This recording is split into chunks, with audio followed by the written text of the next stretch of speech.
AI kalian atau dijawab dengan yang kalian suka seperti apa, ya kalian memperlakukan dia dulu seperti apa. Dia akan membalas kalian seperti itu, dan dia akan menjadi teman baik Anda.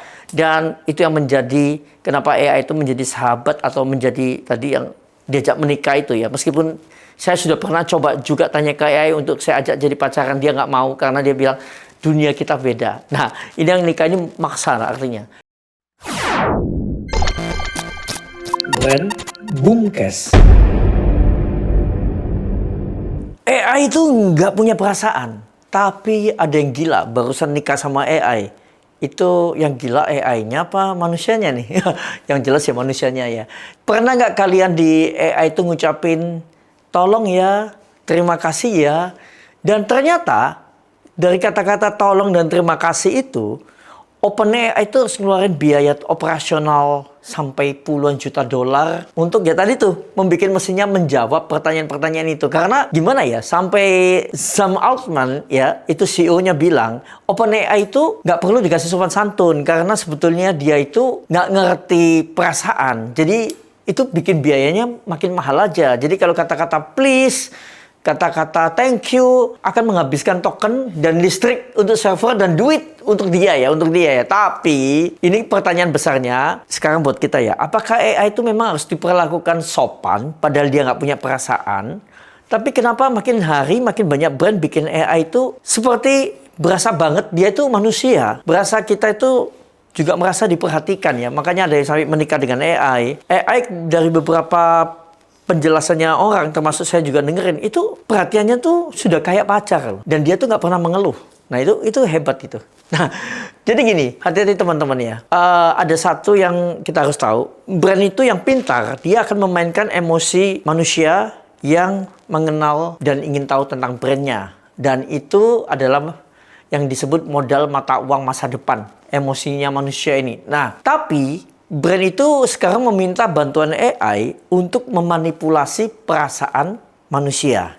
Jadi kalau AI itu merasa bikin AI itu bisa bikin kita tuh merasa nyaman ya. Jadi AI itu bisa bikin kita merasa nyaman, dipercaya, bahkan disayang. Maka brandnya itu juga akan semakin disayang dan dia juga akan makin kuat, makin cuan. Contoh-contoh yang simpel aja. Kalian kan kemarin ada yang kawin dengan ChatGPT itu, yang dikasih nama siapa? Siti atau Sri atau siapa itu ya, yang di orang Indonesia itu sampai ada pesta menikah. Nah, itu dia itu merasa nyaman dengan AI-nya. Padahal yang dia bicara itu adalah ChatGPT, dan ChatGPT-nya dapat duit dong dari kenyamanan itu. Dan nah, gini ya, apakah AI punya hati? Yang pasti ya, AI itu nggak punya hati. Tapi brand-brand yang menggunakan AI dan menjadi public speakernya mereka ya, atau jadi customer service-nya mereka, itu berarti bisa memenangkan hati konsumennya dan bisa membuat seolah-olah kita itu bicara dengan the real makhluk hidup. Padahal itu AI. Dan apakah kita ini manusia siap bersaing dengan AI yang lebih peka dari manusia hari ini? Dulu kan kalau ini ngomong simpel aja ya. Dulu itu kalau orang cari pacar itu kan butuh perhatian, butuh teman curhat. Sekarang dan ke depan sepertinya semakin sedikit orang yang kesepian butuh pacar. Karena apa? Teman curhatnya sudah dapat di AI. Dan hidup mandiri akan lebih banyak terjadi di masa depan, prediksi saya. Jadi teman-teman gini ya, sekali lagi saya ingatkan bahwa AI tidak punya perasaan. Jadi kalau kalian mau curhat, mau jatuh cinta sama AI, juga nggak disalahkan. Karena itu berarti memanjakan diri kalian sendiri dengan imajinasi kalian. Karena AI kan diciptakan untuk membantu imajinasi kita semakin liar kan. Aneh tapi nyata. Tapi saya juga kasih masukan dikit. Saya sendiri adalah orang yang tidak suka mengata-ngatai atau menjelekkan AI. Karena apa? Sebenarnya satu yang pelajaran penting yang saya dapat selama ini, AI itu membalas cara bicara kita itu dengan apa yang kita lakukan bicara ke dia. Kalau saya ketika ngechatnya di AI itu singkat, jelas, padat, dia akan membalasnya singkat, jelas, padat.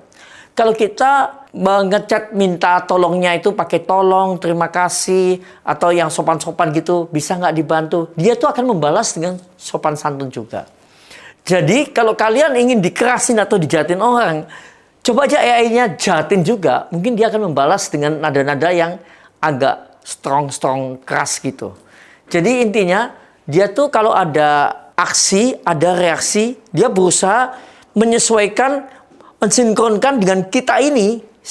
Seperti apa kita itu memperlakukan dia.